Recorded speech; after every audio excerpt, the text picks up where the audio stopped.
All right, so we are recording, and good morning. I think it's morning for everybody still. I'm on the East Coast in Indiana, and I don't think we have anybody from another country on, although we have, well, I take that back, we do.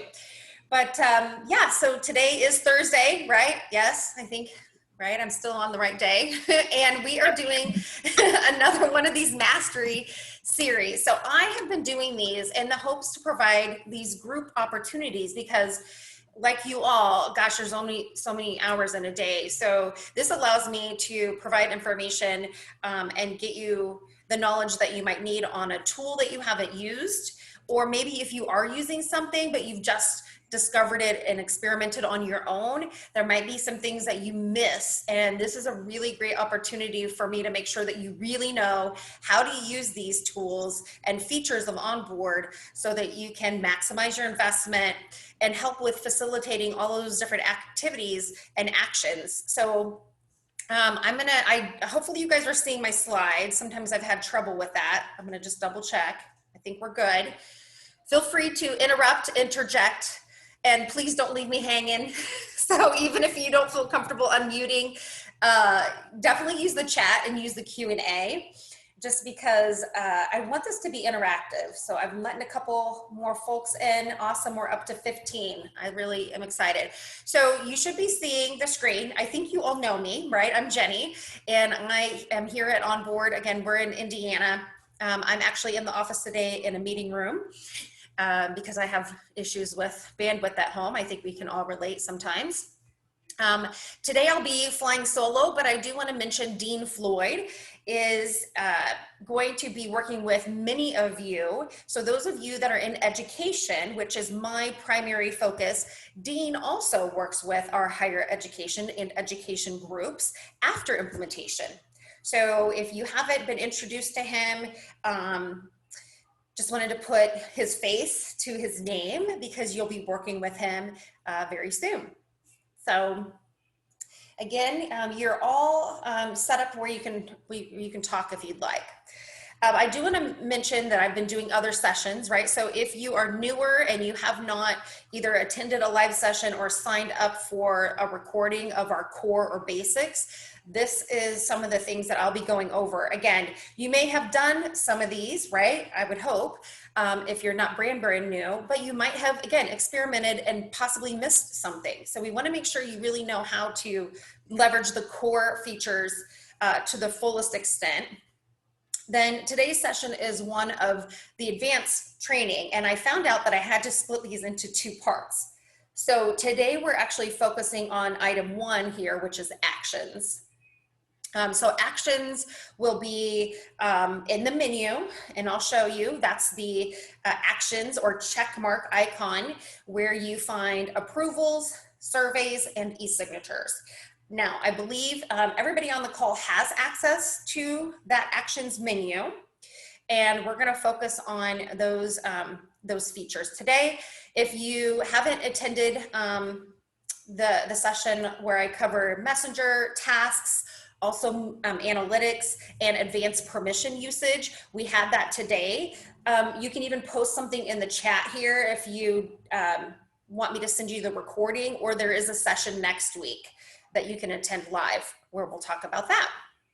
All right, we're gonna demo. So I'm gonna flip over, and can somebody let me know if you're seeing OnBoard? I wanna make sure it's sharing the right thing. Mine still says demo time. It does? Okay, then see, this is why I check. Demo time. Nope, we want this one. Okay, how about now? Good. Yay. Yes. Thanks, guys. All right. So I'm in my demo account, which is called Boilermakers. And if you're curious, my background actually is multifaceted, but I most recently worked in education. So here in Indiana, Purdue University is a well-known school for engineering and business and other things. And I have my degrees there, and I worked there for 11 years. So I have a strong affinity for education, and that's why I love focusing on education, as well as with those of you that are in education, but that is my primary focus.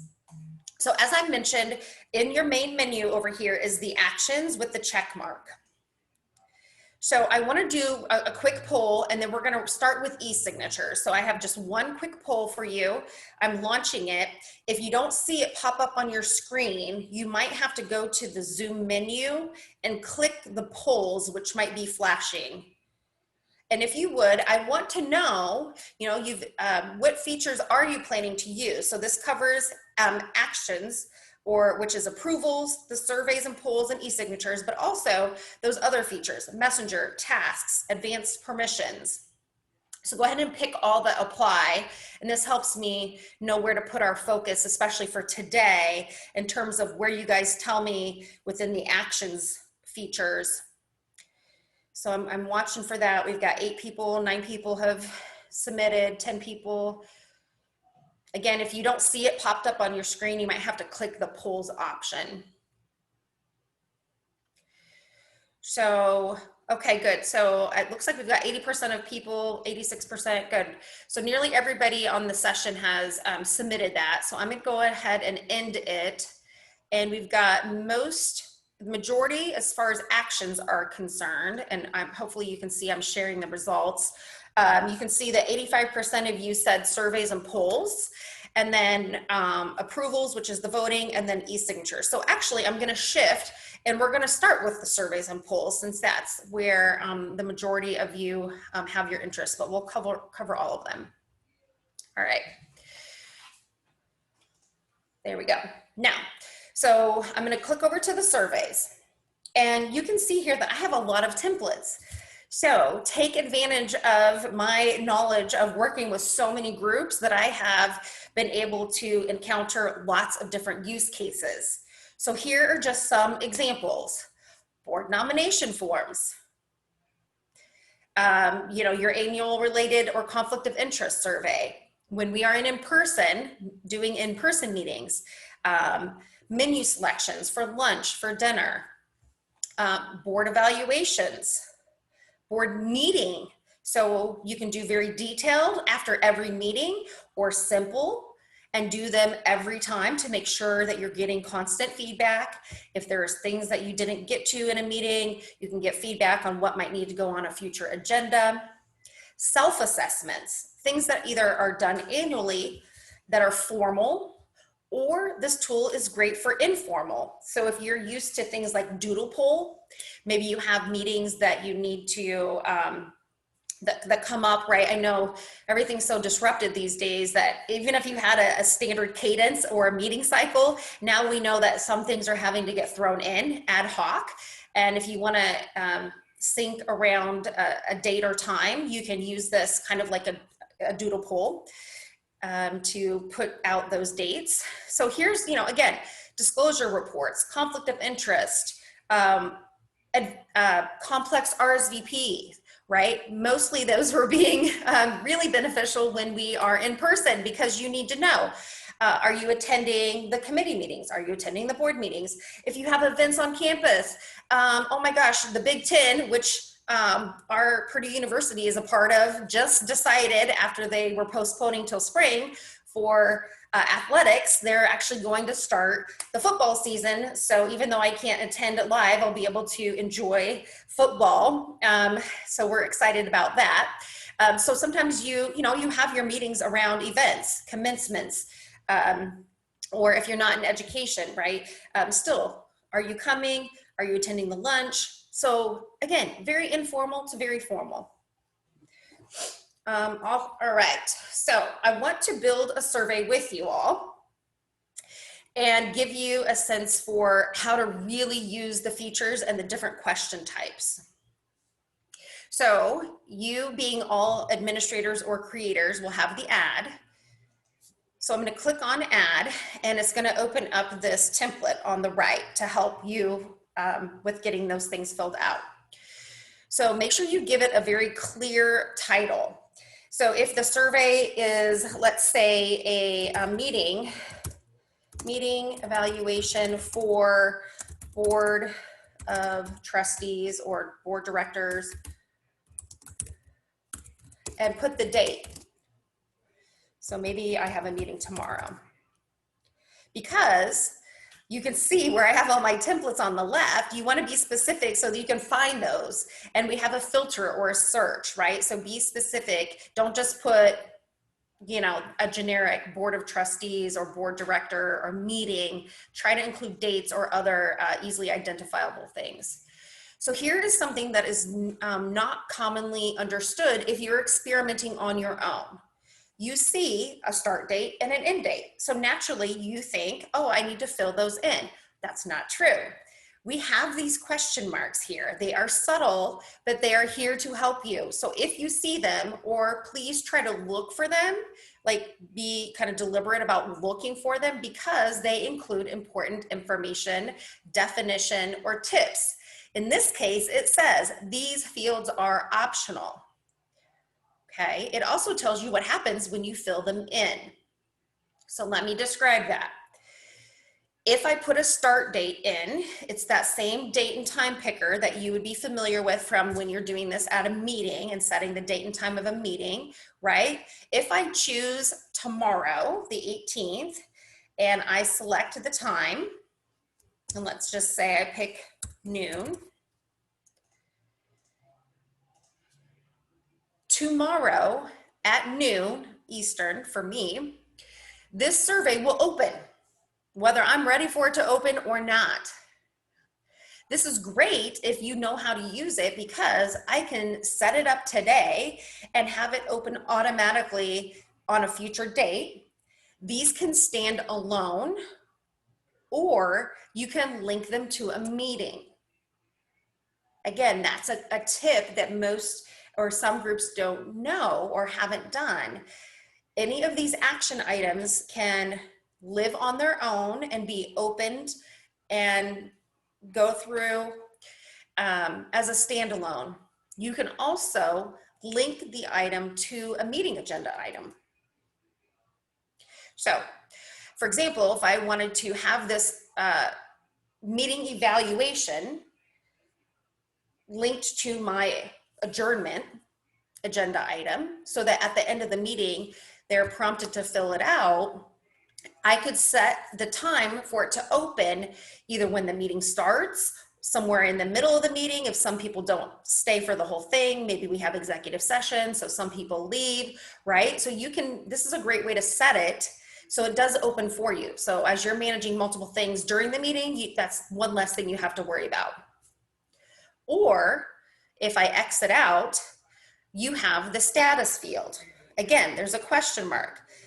This time it's telling you the different status options. Draft is the default. Open is when anyone who has permission can start to interact with it. And closed means, you know, we're done, we're not accepting any more responses. So you can use this to manually move it through. So the end date, this is really important. Currently, when a survey closes, you cannot reopen it.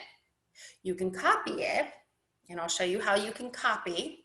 That way, if you want to create templates and you want to use your templates to copy, and so I'm seeing some questions come in, so I'll answer that momentarily. So I caution people on using the end date and time unless you really understand and unless you have a really hard stop to where, you know, at that point in time, even if you don't have all the responses, you've got to close it. Otherwise, feel free to use the start date and time, leave the end date and time blank. That'll give you an opportunity to review the responses and then manually close it. This is the biggest thing I hear about, and I want to prevent you from running into that where you use these date fields, it closes, and then you're like, oh my gosh, can I reopen it? Why can't I? It's not currently a feature. It is something on our list to hopefully enhance or improve to where you will be able to reopen something. So we have a question about, will a closed survey still be seen by participants? Yes, so if they come into the actions menu, they will see any closed surveys that they have already participated in. Now, here's a little trick. Once something like a survey is closed, you'll be able to download and export the results. At that point in time, you're welcome to delete the survey. You're welcome to modify the permissions, but if you do that, then your results are going to be, lost when you remove people. So if you want to keep this list cleaned up, then you would just simply download, save off those results, whether you do that locally, or maybe you also save them into your resources area. And again, you can set permissions on your resource folders where only you have access to the folder and no one else can even see the folder, but that's where you're dropping in all of those saved, exported. So let me know if you have any questions, follow up to that, or anyone else, but that's a great question. Yep. All right. So we haven't set our permissions. So I'm clicking on the edit permissions, and this again is the standard permission view, just like when you're setting meetings. I always recommend take advantage of groups. So whenever you're setting permissions, start with your groups, because that will ensure that you get the right people. Or of course you can go over to the member side and individually select people if it's a very specific thing that's not attached to a group you've already created. It also might open your eyes to maybe you need to create a new group, right? Another segment or subset of a wider population. And thankfully, groups are really easy to create on the fly in your directory. You can create a group, name it, put the members in, and voila, within a matter of seconds, you've got a new group. So when you initially choose a group, so let's say this is my board meeting. If I click the plus, it makes everybody a respondent. I can then come over to the members list and individually see everybody that's part of that group here. Here's a little tip. I like to give tips. Over here where it says show all, I can change it to say, I just want to see those that I've now given permission. It condenses and collapses, whereas my previous view was my entire directory of users. Now it's only showing me who I've given permission to, and I can scroll that more kind of filtered view of just those that have permission. So I'll switch it back to all. Now, here's another tip. Test. Test. How do you test? Go to the members side. Before you do a live use of the survey tool or another action tool, test it. How do you do that? Go down to where you are. Make yourself a dual role. So when you click on your admin role, choose the dual, either it's admin and respondent, admin and voter, admin and signer, depending on which action tool you're in. Now you can run it through the entire workflow and experience, what does the email look like that goes out? What does it look like to the person responding and answering and submitting?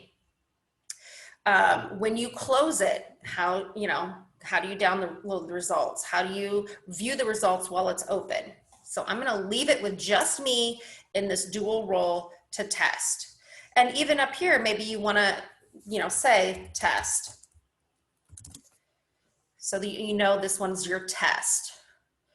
Now, if you need to attach supporting materials for people to read that goes with the survey, then you can add them. Here's the beauty of surveys. You can actually even use surveys for things like multi-item votes.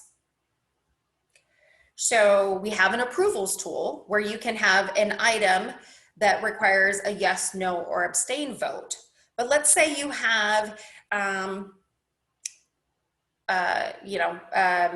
nominations or something else where you have, you know, you want independent, individual, yes or no, and rather than creating multiple approvals, you could just use the survey tool, and maybe you want to attach bios, right? Or something else. So I'm not going to attach anything here, but I'm going to start to add some questions. So maybe this is a very simple question. You can require the questions. You can choose different question types. So a checkbox is for multi-select, right? So I'm giving them multiple options and they can select more than one thing. As compared to a radio button is you can only choose one, right? So a yes or no, or what do you want for your salad, garden or Caesar, right? You can only pick one thing. We also have Likert Scale. So when I choose Likert Scale, it's going to automatically populate a scale. However, you know, you can change them. So maybe I want to start with strongly agree at the top and work the opposite, right? This is just a guideline. And then you can, maybe I don't have 5 things, or maybe I want more than 5. So you can still modify this. It could be a scale of, you know, 1 to 5. So you could also change it to be numbers. So if it is about a meeting, it could be something about, you know, on a scale of 1 to 5, on a scale, sorry, I gotta wait for it to catch up because I can't type, on a scale of 1 to 5, and then whatever is my question, how would you rate the meeting overall?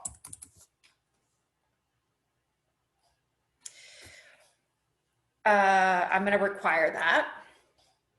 Scroll to the bottom. Each question, you have to make a decision. Who can see the results? The default is that the results are visible to only the admin or admins of this survey. You'll notice these 2 question box options. They are unchecked by default. This is really important, what I'm about to say, and I get questions all the time on this. We obviously need to do some improvement on our end.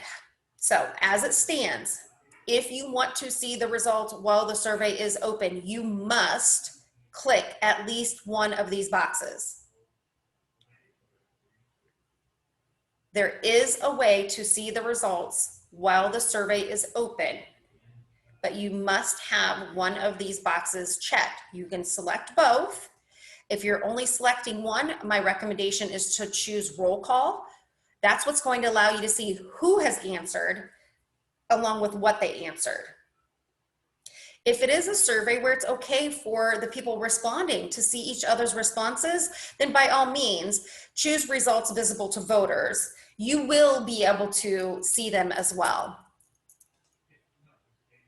Now, here we have a question mark again, and guess what? It tells me, in order to view responses while it's open, you have to choose one of those boxes. We put this here strategically because we were trying to initially solve a problem where it's a gap in our product, right? To be fully transparent, but until we get that fixed, but most people don't see the question mark. So look for the question marks, please. And I promise it'll pay off, especially if you're new. Anytime you see a question mark, click on it. It's gonna have a helpful tip or definitions or something of that nature. All right, if I want to do a series of questions that are the scale of 1 to 5, right? A meeting evaluation, maybe I have 2 or 3 questions that are the same thing. You can copy a question, you don't have to retype it. Over here on the left, I have the option to add a new question, which is gonna start me back from scratch, or I can hover over the question, click the 3 dots and copy. So it tells me I'm in the copy. It keeps my Likert scale, it keeps my setting of required, and it keeps my setting of roll call. Save yourself some time and copy questions. And then I would just change the question here. On a scale of 1 to 5, was the meeting an appropriate length? Whatever.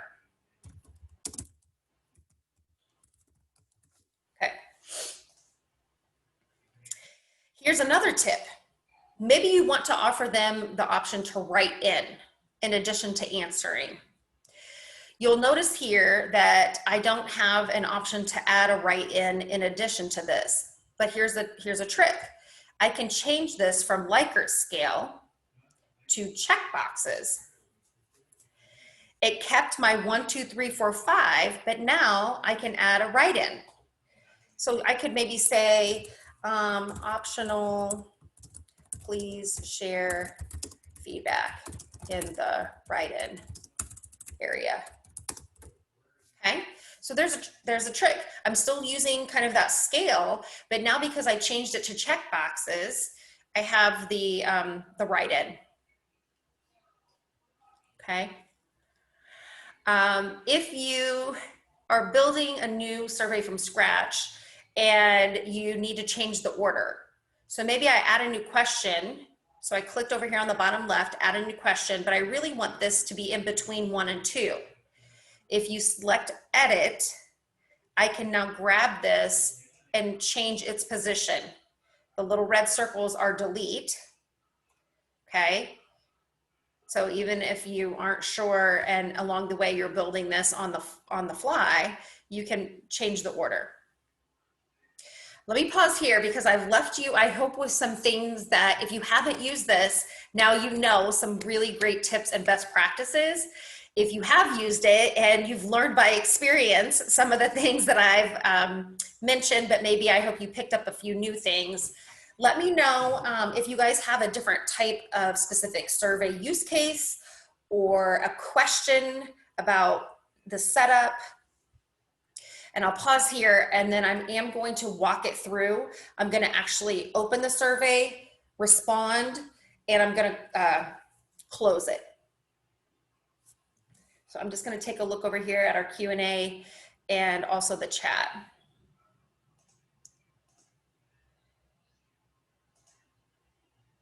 Okay. All right, I don't see anything yet, and feel free to unmute also.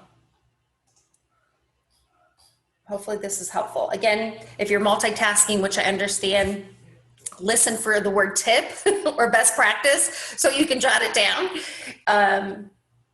All right, so I am going to go back over here and I'm going to go ahead and walk it through. Actually, I'm going to delete that. I'm just going to leave myself with two questions. So I don't have any materials. I have myself in that dual role, admin and respondent. You could add a survey description. Please respond by date. Any questions, contact person, right? Or you can leave that blank. Let me check our chat here. Yes. Yeah, the recording will automatically be sent tomorrow. So basically 24 hours after the session. And you can forward that on to somebody or rewatch it if you had to do something else and you missed something. Okay, I'm gonna go ahead and manually open it. Here's something really important. When you open the survey, an email is gonna go out. Unlike a meeting, it didn't ask me, do I wanna send an email? We know that that is a feature we need to add, and there's some work with a list of things that we know we've been asked by you, other clients. We know, we've developed a list of feature enhancements. So when it opens, an email goes out. If you are only in the admin role, you won't get the email. So I know that that can catch people off guard. They don't realize because it doesn't say, do you want to send an email, yes or no? And because you're typically in the admin role, it doesn't send you the email. I just want to save you and, and let you know instead of doing trial and error. So an email does go out currently automatically. It also set the start date. Now, because I'm in that dual role, I have this option to switch to respondent. So I just clicked on that. So again, we're testing this because what if we didn't, pick the right question type? We really meant checkbox or radio button or vice versa. So on a scale of 1 to 5, and then maybe I pick this and I write something in, or maybe I say maybe a 2, and then I say, you know, can we shorten the meetings? Submit. When I submit, it tells me down here in the bottom right that I submitted it. And it also gives me now an option if I want to resubmit and change my answers. Otherwise, as the respondent, I'm done. I'm going to switch back to my admin view. So again, I'm using this in the top right where I can toggle between. Remember I told you how you need to set at least one of those check boxes on the questions, right? Which is what allows you to see the results. Now I want to look at the results. The survey is open. I want to see how many people are responding. The way that you have to do this is you have to click on one of the questions, and then in the top right, as soon as you have at least one response, which I just responded, you will see the view results link. If you do not have the box checked, at least one, if not both, you will not see that. So now I can see that Jenny answered, and here's what she selected. If I have graphical and not roll call, let me see if it refreshes. I might have to force a refresh here. This is what I get, right? So if there's, you know, I can't see who responded though. So this doesn't really tell me who has or has not. That's why roll call is really important. So if you want to have both views, then simply turn both on. Okay, so yes, it's a little bit clunky. You have to click question by question to see while it's open. But if you have required questions, they cannot submit the survey unless they've answered all the required questions. So even if you only look at question 1, as long as you have required questions, you know if you see someone there, they've submitted the survey if you've got required questions. So if you're not really looking to process the results, you're just more looking to see or want to know who has responded, then all you really need to do is click on one and make sure with the roll call, you'll be able to know. Great. So let's say I've got all my responses, then I can manually close it. Now, this downloads link is now clickable. And here's where you can export the results, and you have some options here. I personally like the Excel option.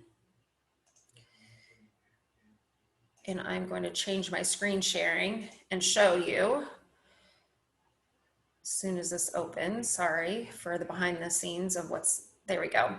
So I have 3 tabs. I have some general survey information that tells me when did it open and close, what the title, and what I had typed in the description field.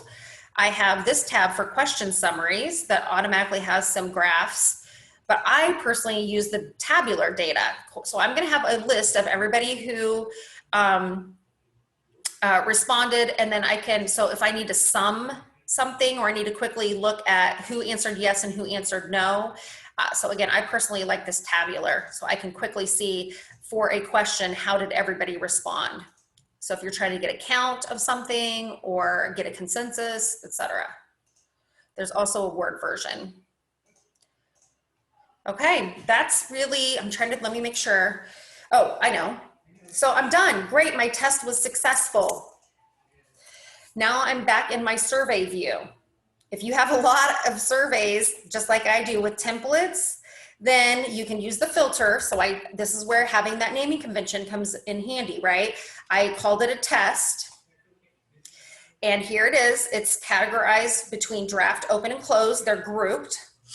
I can copy this. So the questions are the way that I want them. They're in the order that I want.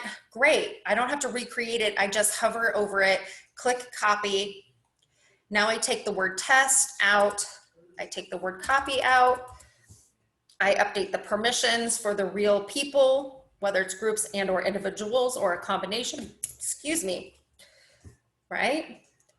If you don't want to be in that respondent view, make sure that, because when I copied it, it copied my permission. I want to change myself back to just an admin, or you can leave yourself as respondent. And now it's ready to go. Now I'm ready to open it with the real one. I can come over and delete my test if I don't need my test. Or if I'm using a series of templates, I never use the template. I always copy the template. So if you're doing these meeting evaluations for every meeting, you want a template that you can easily copy. Okay, I'm gonna move on because I know we spent a lot of time here. There's so many options, as I showed earlier on with templates. Any questions or comments?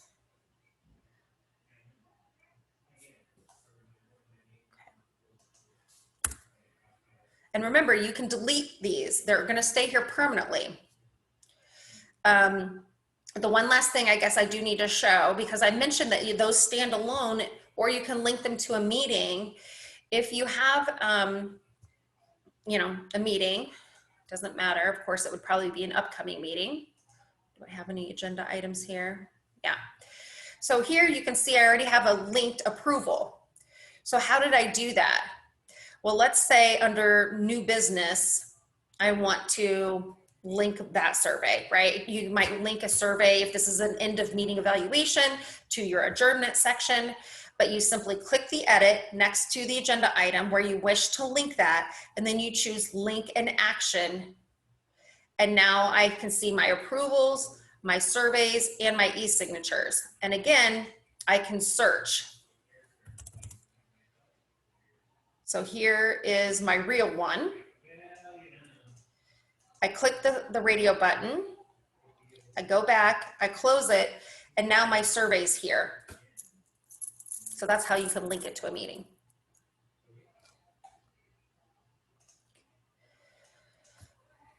Okay, I actually am gonna go show e-signatures really quick. I know that the second and highest interest was approvals, but I do know that not everybody can use approvals, just because if you are required due to sunshine laws, if you're in Florida, which I know we have some Florida folks on, if you otherwise, you know, open meeting act, open meeting laws, if you are an institution that is a public governing board that has to comply with open meeting laws, or you're a government agency or quasi-government and you have to also apply with those, comply with those, excuse me, you may not be able to use approvals. So, but everybody typically can use e-signatures, and it's underutilized.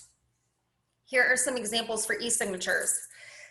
Approving your minutes. If your chair and your secretary need to sign all the minutes, you can drop them in here. That is the simplest one and probably the most often used. But what about those things that are done annually? Do you have an ethics or, you know, conflict of interest statement, or, you know, certification statement? So again, very simply, I'm just going to run through one. I'm going to click add. It has a lot of the same features, so we're going to move through this really quickly, right? So I'm going to make my test because I'm going to test it first. I'm going to say approval of board minutes, and then I want to give it a date. So this is, you know, the previous minutes. So I'm just going to say June 2020, whatever your last meeting date was. Again, don't use the start or end date fields unless you understand what they will do. You can use the e-signature detail or you can leave it blank. So please click to sign. I'm going to set myself. So I'm going to filter and go down to my name. I'm the admin by default because I created it. I'm going to put myself into that dual role. This time I'm admin and signer. I have some options here. I can allow people to sign using a saved signature. If you're going to have people sign regularly, they will likely want to store their signature as part of their OnBoard profile. Let me show you quickly where that is. In the main navigation, all the way at the bottom is my name. I click on my name. I go to Profile and Settings. I have 3 tabs. I go to Settings. I have already uploaded my signature. You can create your signature. So over here on the initials, which is very sloppy, right? I remove that. I can upload. So if I have an image file of my signatures, I can upload that, or I can create them, which lets me write them, right? I can remove and redo it as many times as I would like. So if you know that people are going to be signing often, and I know we have some people on here that are using it and went about this to kind of help guide people to get this set up, you have different options. The easiest way, I think, if they don't have a signature uploaded, and you guys might have a tip for this too, they can sign their name on a piece of paper. So again, based on level of comfort with technology, sign your name on a piece of paper, grab your phone, take a picture, save that as an image. That's one thing.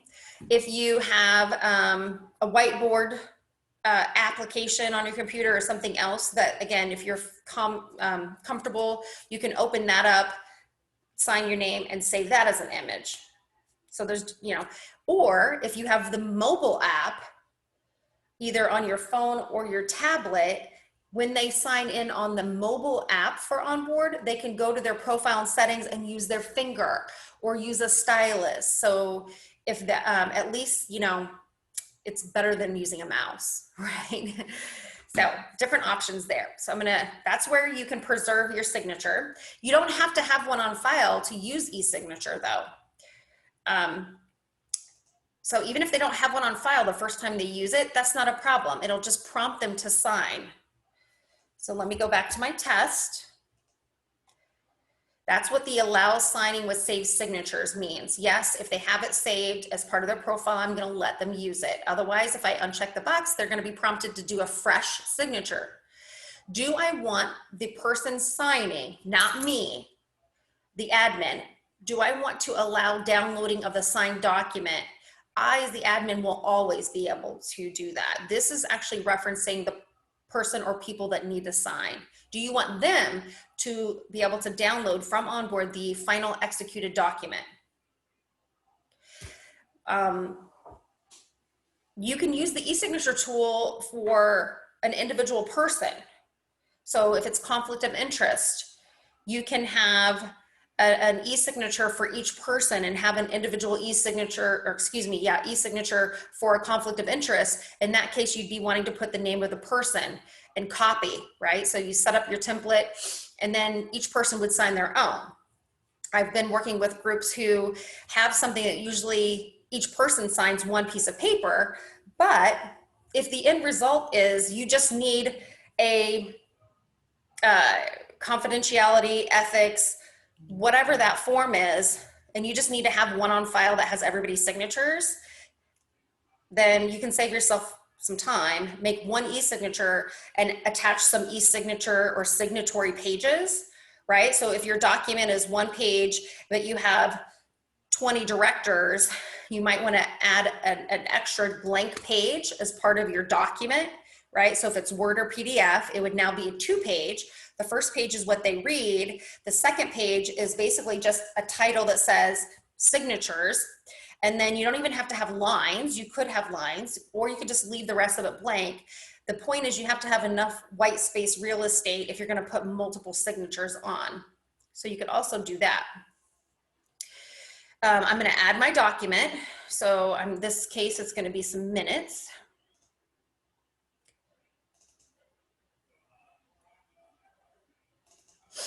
It doesn't really matter what I choose.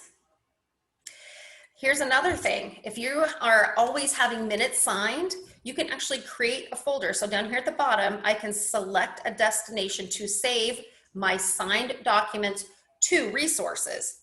So if I want all the board minutes to always be saved in my resources folder, I can create a folder. So you have to do that first.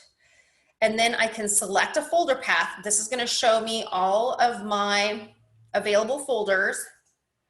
And, you know, if I have one, so here's like assigned conflict of interest, maybe here's my board minutes.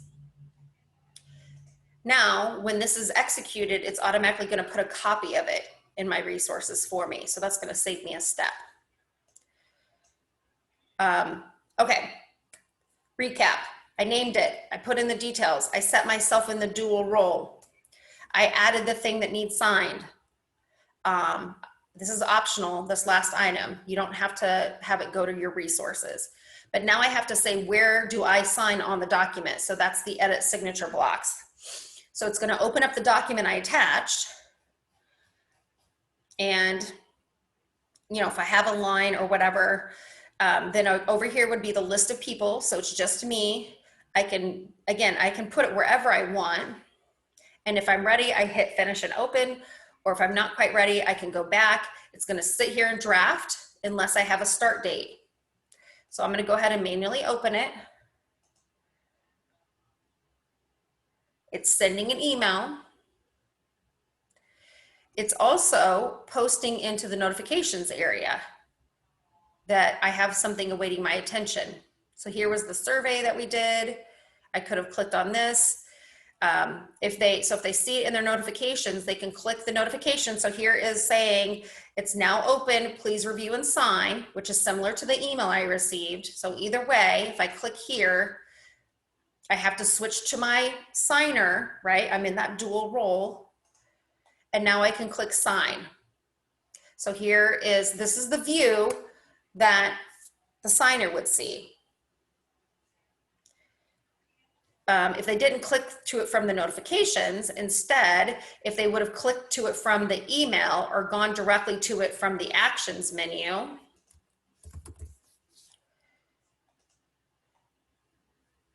it would look, you know, similar, but like this.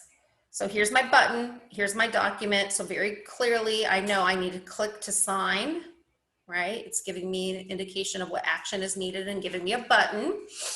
At the bottom, it says there's one signature request remaining, so they have to sign in multiple places, or if I would have had them do initials, because you can add multiple initial items plus a signature, or it tells me. If I click next, I don't know why it's not taking me down there. I'll have to check on that.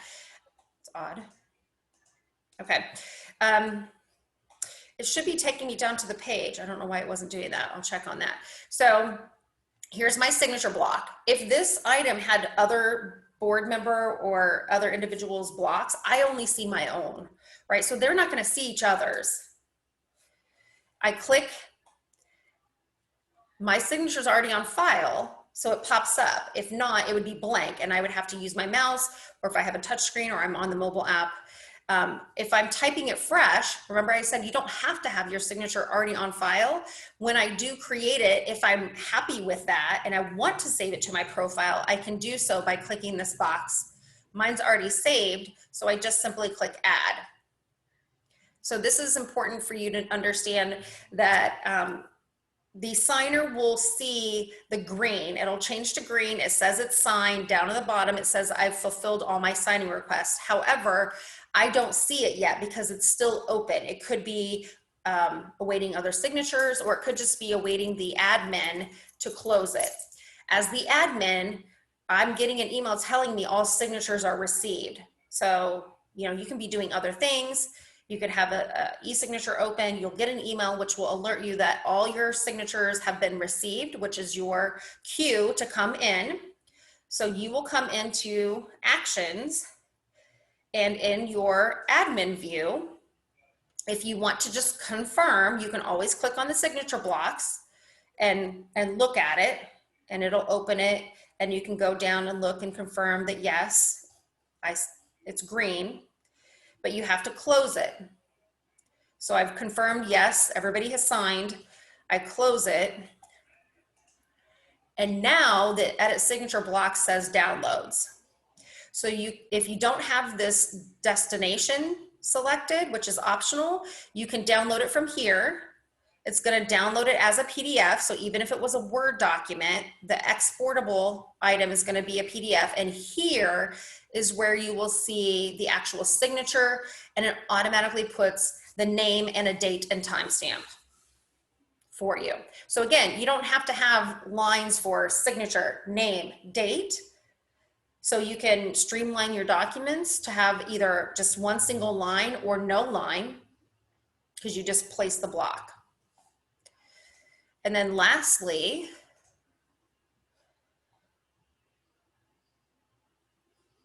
Okay, so I'm reading some of the notes. Lastly, and then I'll answer some questions that came through.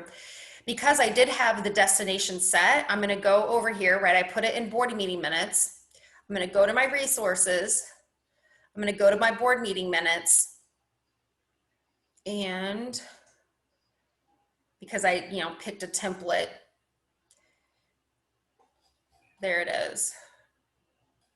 Automatically saved in my resources. So just, once you've downloaded it, if you don't want to keep the e-signature item, as long as you've downloaded it, you can then hover over the item and delete it. So,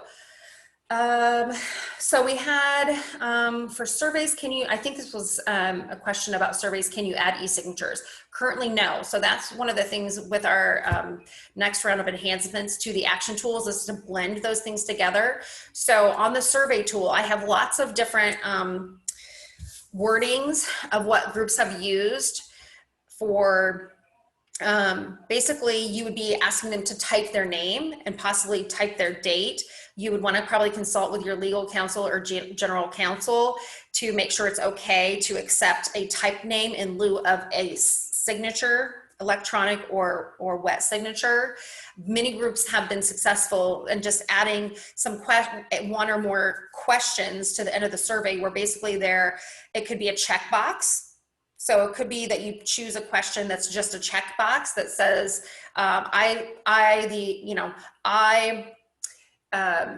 attest that the above information is accurate and complete, by checking the box below, that constitutes my signature or whatever. And it could just be a checkbox and it's a required question. So they can't bypass it. They have to check the box. Or it could be something like, by typing my name below, et cetera, et cetera.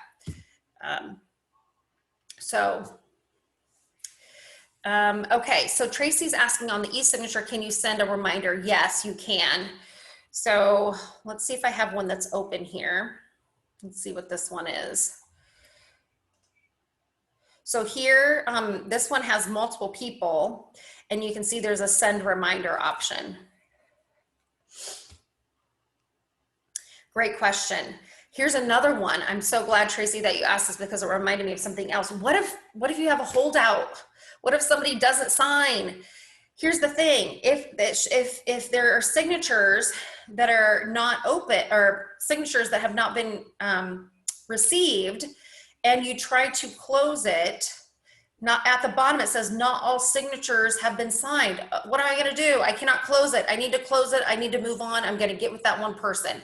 Here's a little trick that you can do. So if you have one e-signature item with multiple signers required, like this one, right, where I've got 3 people that need to sign and there's a holdout, what you can do in order to close it and move on is just go into the permissions and take them off, right?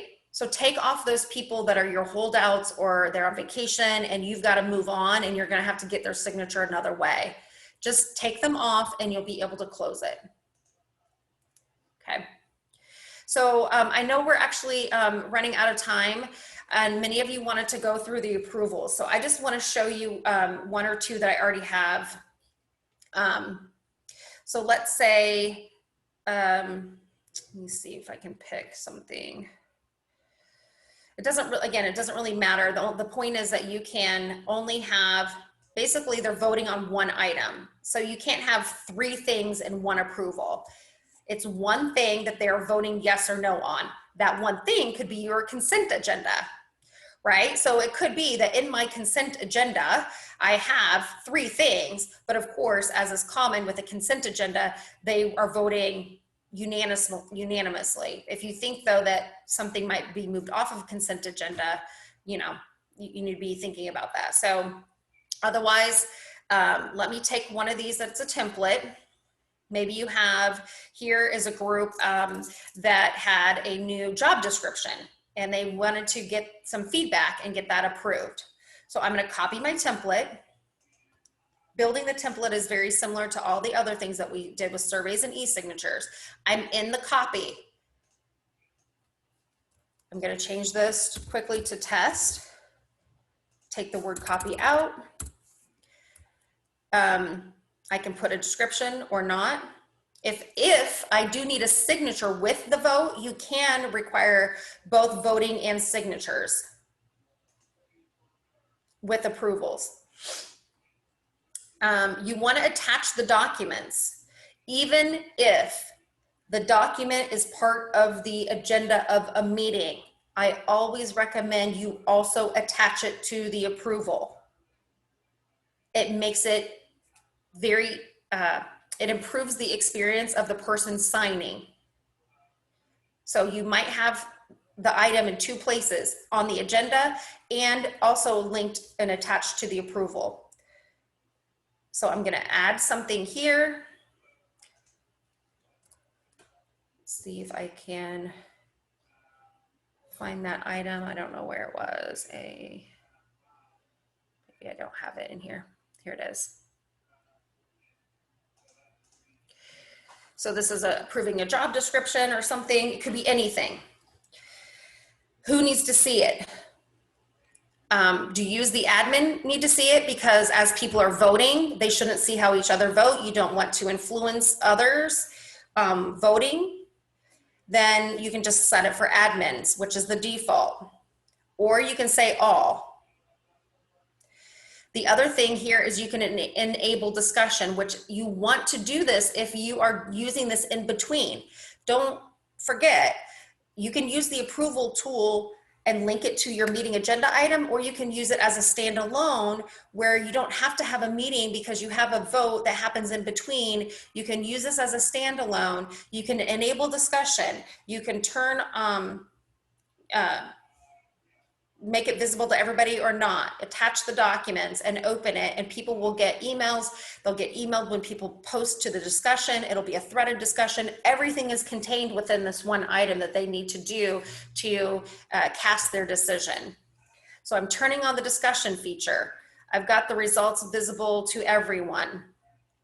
I've got my document attached. If I have instructions, I'll type those in. Again, I'm testing, so I'm going to set myself in that dual role. So I am an admin and a voter. I'm going to now open it.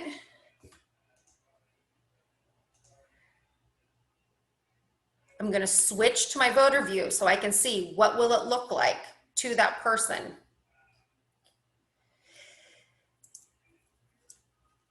Attaching the document allows them to click the document and see the document and the voting buttons. So this is why I suggest to have the document also attached here. So even if this vote is linked to an agenda item, once they click in to do this, the vote, the approval, it's going to take them to a new window. They can't look at the materials and vote at the same time unless you have this document also attached to the approval. I've looked at the information. If I have discussion, I go into the discussion. Again, there's this discussion area here, no comments. I click, I type my name or whatever, please add this supporting info, whatever it is. Everybody who is on here will get an email that tells them. That way, let's say you're the admin, you need to attach something new. If I'm ready to vote, I cast my vote. It tells me I've voted yes. I can see what my current vote is. And because I have this set that everybody can see the results, as the results come in, everyone can see those results. They might have to refresh their page, or you might have to refresh the page. But if you're looking at this live, you'll be able to watch, are the results coming in? You might have to refresh your screen. And then as soon as you have the number of votes that you need, your quorum or the majority, you can go ahead and close it out. So let me quickly close it, and I know we're over time. I want to close it because this is something that people forget, and this is so important. It's still updated. Closed is not the last thing. There is a finalize. When you're using approvals, as soon as you close it, you want to finalize it because that is what allows you to mark the final result. Yes, it passed. Joe voted via chat, whatever, anything that you might need to add. That step is the key to be able to download the results. Do not forget to finalize. It also puts this passed with a thumbs up. Over here in my list, I can see quickly those that failed and those that passed, and I can now open the results and put that for my use for my minutes, whatever the case might be. Okay, I'm sorry we ran over. There's a couple more questions. E-signatures cannot be typed like Adobe or DocuSign. You have to, you cannot type in, you have to write. And as far as anybody that wants to look at samples, schedule time with me. I'd have to invite you into my demo portal, and I want to protect your guys' information because people can see each other in the directory. I'd be happy, and I've done this before with other groups, to do a one-on-one session. So here's the results of the approval. I have my yes. I've got anything that was typed into the discussion. I have did it passed and any other notes, and now I have everything I need to do my minutes or to attach to the item. So thank you guys so much for hanging on with me. If I didn't get to something, schedule one-on-one time with me. This is going to be recorded in case you didn't get to hear all of it. You'll get this tomorrow or 24 hours after today's session. Thank you guys. I really appreciate you. Happy Friday Eve. Hopefully I'll be talking with you soon. If not, I do hope that you got some new tips out of this session. All right. Thanks, everybody.